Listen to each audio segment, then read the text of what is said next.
আজকের ভিডিওটা পাবনার স্পেশাল সায়ানি রেস্টুরেন্টের গরুর বট ভুনা, সেই সাথে তন্দুর রুটি নিয়ে।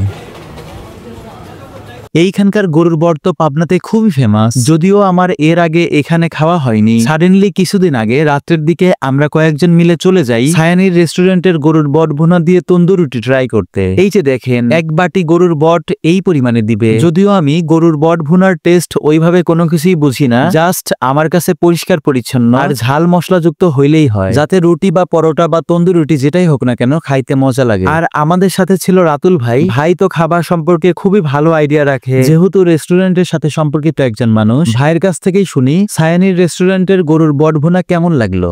এটা সায়ানি রেস্টুরেন্টের বট, তবে আশা ছিল আরেকটু সুন্দর হবে, বাট এটা একটু কাঁচা কাঁচা এখনো রয়েছে। আরেকটু জাল করলে হয়তো আরো স্বাদটা বেশি লাগে, কিন্তু ইয়াম্মি ইয়াম্মি টেস্টি টেস্টি সুন্দর সুন্দর লাগতো।